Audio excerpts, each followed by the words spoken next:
Our home used to feel so normal, but something started to shift beneath the surface of my relationship with my daughter, Evelyn. She was back for the weekend, her first visit since starting her job in the city. Usually, her long absences were normal, but this time felt different. There was a strange energy between us, something deeper than just the passage of time or her growing into a competent woman. It was unspoken, a lingering tension, like the quiet before a storm. I tried to shake off the feeling, focusing on making her favorite meal, spaghetti and meatballs.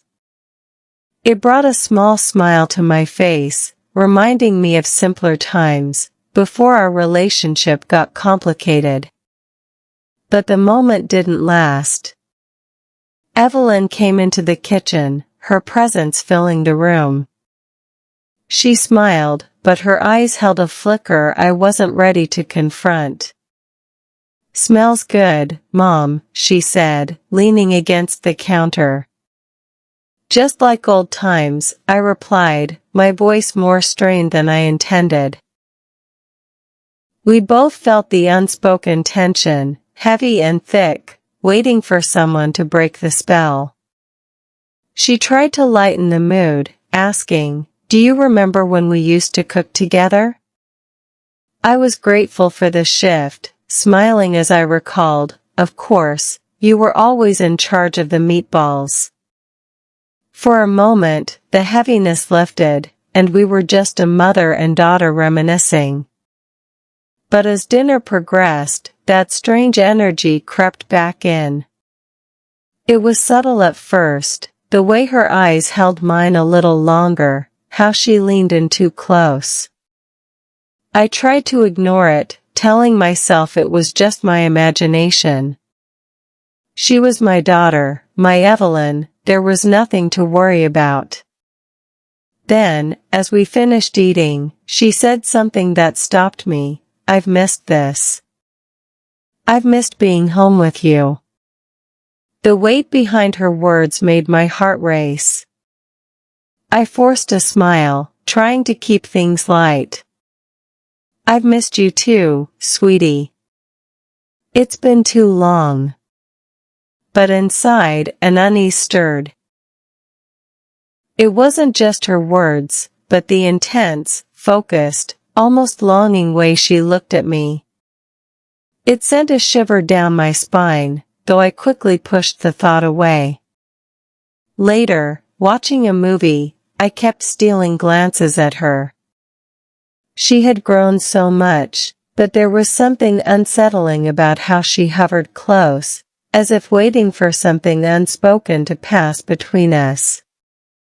I brushed it off, telling myself it was all in my head. We were just mother and daughter. Or so I thought. When the movie ended, her intense gaze was on me again. Had something changed between us, or was it just my imagination? I wanted to believe it was nothing, but deep down, a part of me knew the truth, something had changed, and I wasn't ready to face it. The next morning, the house felt too quiet, heavy with an invisible weight. I couldn't shake the strange feelings from last night. Evelyn was already in the kitchen, looking out at the garden, her eyes thoughtful and distant. "Morning," I said, forcing a smile as I made coffee. "Morning," she replied, her voice soft but firm, watching me. I tried to keep the conversation light, but the air between us was thick, charged. Every time I looked at her, I saw not just my daughter, but a woman, strong, confident, and something more. It felt wrong, but the feeling lingered, like a shadow. We decided to go for a walk, and even though I hesitated, I agreed, telling myself I was being silly. As we set off, the tension grew with every step. We chatted about old memories, how she used to run ahead on this same path. But even in those light-hearted moments, I could feel it lurking, her eyes meeting mine for too long, her arm brushing mine, each time quickening my pulse. We walked in silence for a while, the sun warm, the air crisp, but I felt anything but calm.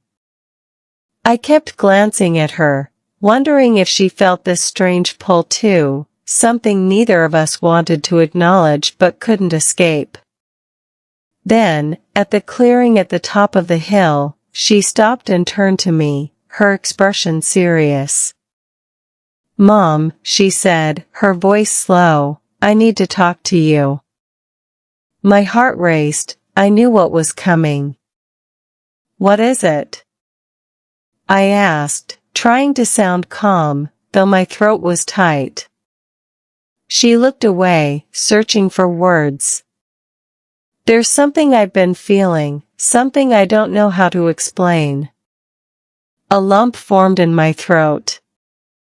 I wanted her to stop, to take it back, but the words wouldn't come. "I've been thinking about us," she continued, barely a whisper, "about how things have changed between us." The ground felt like it was shifting. This was the moment I feared. My pulse pounded.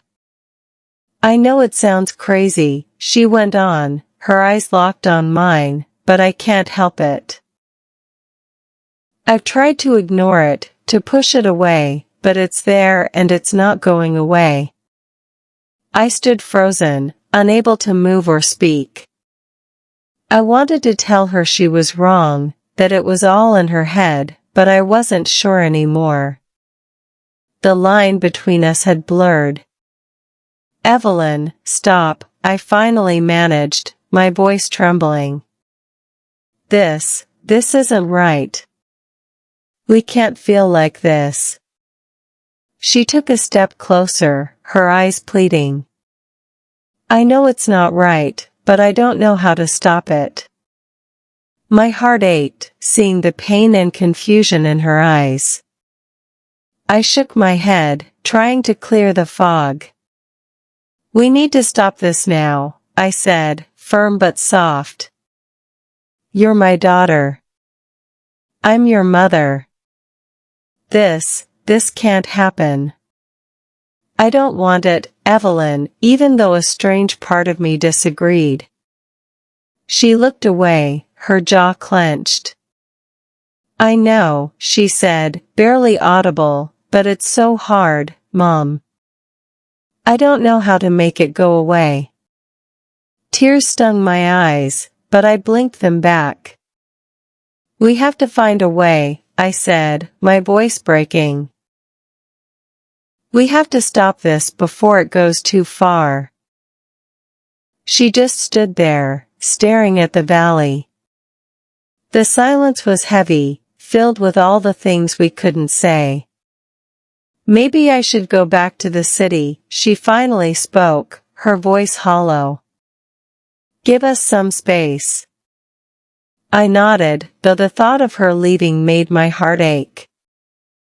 "Maybe that's for the best," I said quietly. We walked back in silence, the tension thicker than ever. I retreated to my bedroom, needing time to process. How had we gotten here?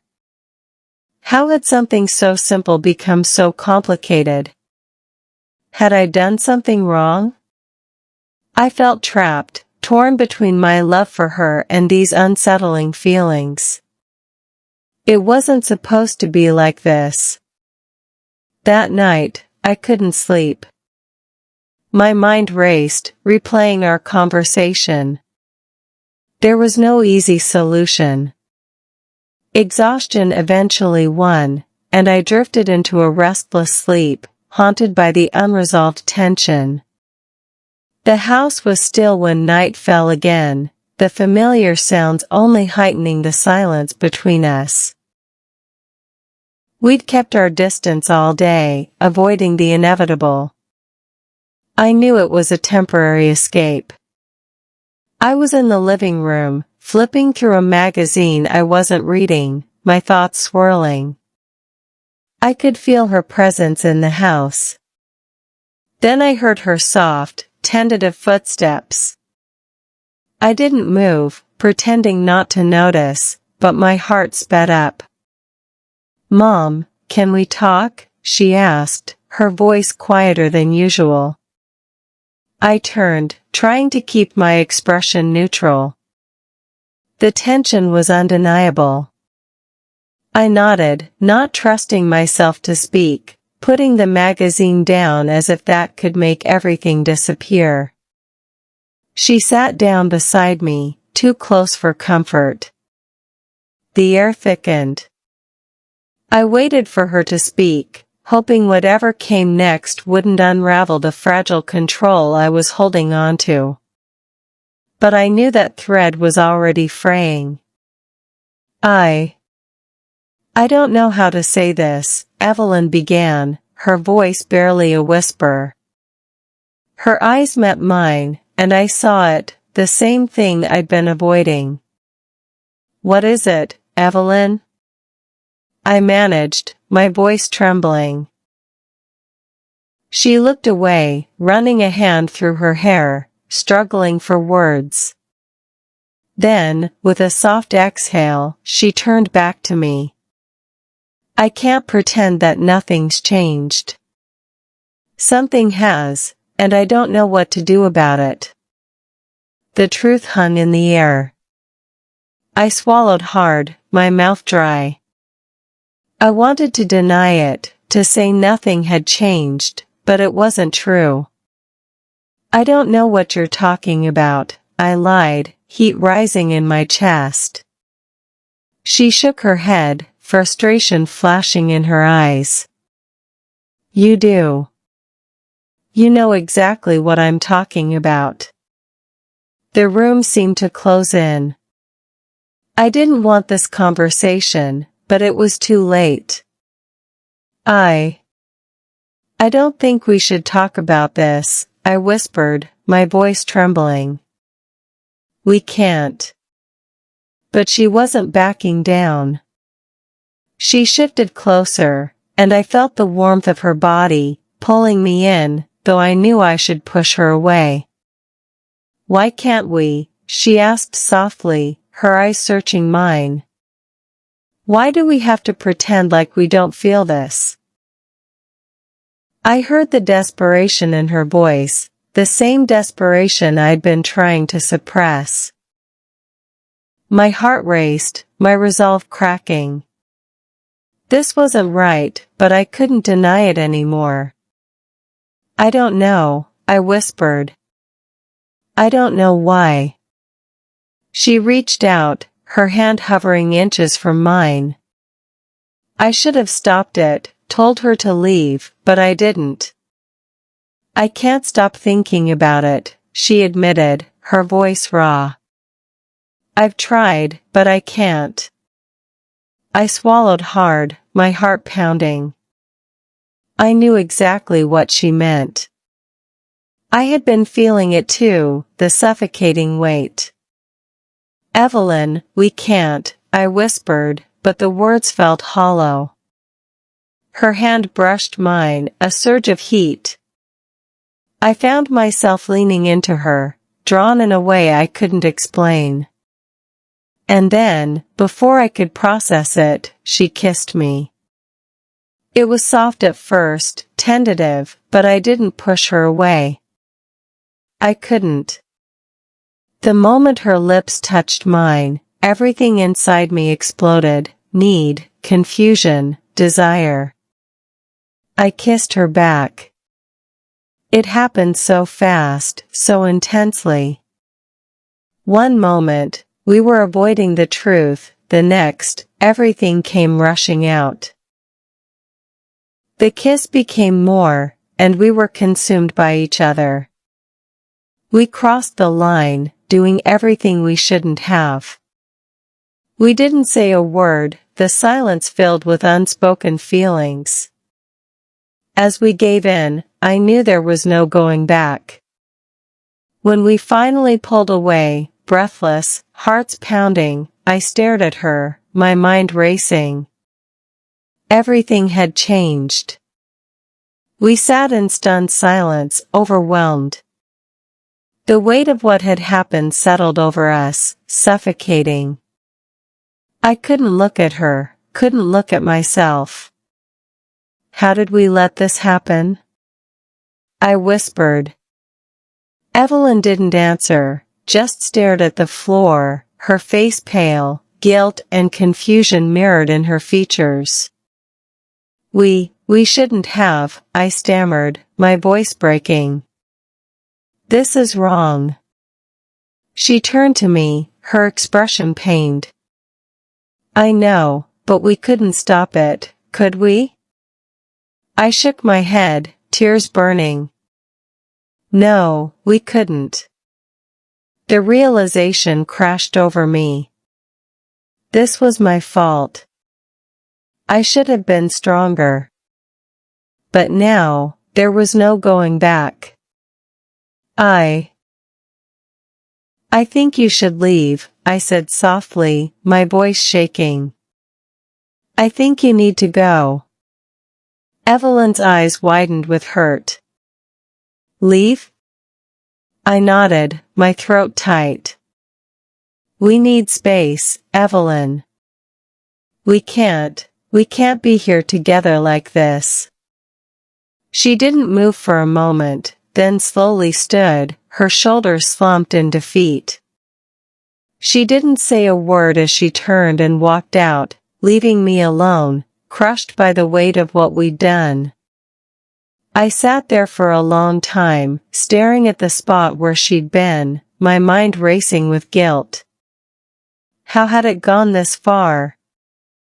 I knew the answer. We hadn't been able to stop ourselves, and now we'd have to live with the consequences. The morning sun was bright, but inside me, everything felt dark. Normalcy had slipped through our fingers. I don't know how we got here, I said, my voice barely audible. Neither do I, Evelyn murmured, her tone flat. The tension was in what we'd done, and the uncertainty of what was next. I can't stop thinking about it, Evelyn admitted, her voice trembling. I thought I could, but I can't.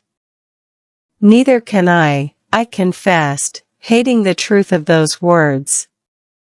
We just can't keep doing this. Evelyn nodded. I know, but what do we do now? Think it didn't happen? My chest tightened. No, I whispered. We can't do that. But we have to find a way to move on from it. We have to. The stillness between us felt like a delicate thread. I saw the pain in her eyes, mirroring my own. This was my fault. I don't know if I can, Evelyn admitted, her voice cracking. I don't know how to move on. Her vulnerability shattered something in me. She was still my daughter, but everything had shifted. How could I help her when I was drowning in guilt? I think we need time apart, I said softly. Time to figure things out, to clear our heads. Evelyn flinched. You mean time to forget? I shook my head, tears burning.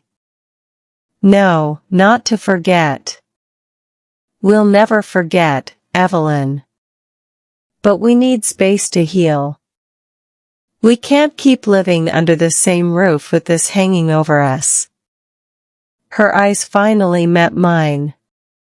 So you want me to leave? The question tore at me, but I knew what I had to say. I think it's best if you go back to the city for a while, I whispered, my heart breaking. We need time apart, Evelyn. It's the only way. Evelyn clenched her fists, frustration on her face. For a second, I thought she'd argue, but then she sighed, defeated, and stood. "Fine," she muttered, "I'll go." The words cut deeper than I expected. I wanted to tell her it wasn't a punishment, but I needed space too. I couldn't breathe with her here, with the constant reminder. "I'll pack my things," she said stiffly, without looking at me. I didn't try to stop her. I stayed on the porch, listening to the distant sounds of her packing. Minutes felt like hours as I stared at the garden we'd once tended together. When she finally came back out, duffel bag slung over her shoulder, she paused at the front door, hesitating. There was something in her eyes, an apology, a plea. "Mom," her voice faltered, and she took a step toward me, wanting to say more, but the words didn't come. I stood up, the knot in my chest tightening. "Evelyn, this isn't forever," I said softly. "We just need time." She nodded, but I saw the hurt in her eyes. "I know," she whispered, "but I don't want to lose you." Tears welled in my eyes, but I forced them back. "You're not going to lose me," I promised. "I'm your mother, and I'll always love you. But we need this." "We both do." As Evelyn moved toward the door, a tension I couldn't shake tightened around us. Her eyes lingered on mine, a silent question. I took a hesitant step forward, the distance shrinking. My breath caught, heart pounding. The space around us seemed to collapse, leaving only the charged atmosphere between us, unspoken and undeniable. For a moment, we just stood there, both aware of the pull. Then, with a quiet urgency I couldn't control, I leaned in closer, the air thick with emotions too powerful to suppress. Her gaze softened, a flicker of something deeper, forbidden. Neither of us stepped away. It was more than words could explain, a fleeting, intense closeness we both wanted. "Hurry," I finally whispered, my voice strained, "before Mom returns." The words cut through the moment, bringing reality crashing back, but the intensity lingered. She turned to leave, the silence between us louder than anything else, and I was left standing there, shaken, knowing everything had changed. I stood on the porch, watching her start the engine and pull out of the driveway. The sound of tires on gravel was the only noise. And just like that, she was gone. The house felt unbearably empty. I wandered through the rooms, trying to keep busy, but every corner held a memory of her, of us. The quiet was oppressive. I went to the kitchen, hoping cleaning would distract me, but as I wiped the counter, I realized I had no idea how to move forward. How could I heal from something so deeply wrong? How could I look at myself in the mirror again without the weight of what we'd done? The guilt was overwhelming. I had always been so careful, always put Evelyn first, yet somehow, I had let this happen. Now, I didn't know how to put the pieces back together. For the rest of the day, I tried to distract myself with chores, anything to keep my mind from wandering back to that night. But it was no use. Exhaustion took over, and I fell into a fitful sleep, my dreams filled with images of Evelyn, of us standing at the edge of a cliff, unsure how to pull ourselves back. When I woke, the weight was still there, pressing down like a stone. But I knew I had to find a way to move forward, for my sake, for Evelyn's. We couldn't stay trapped in this darkness forever. I didn't know how long it would take, or if we would ever truly heal, but one thing was clear, we couldn't stay in the same place anymore. Things had changed, and whether I liked it or not, we had to face that reality. If you liked this story, please don't forget to like, share, and subscribe. Speech Balloon Red Heart Bell.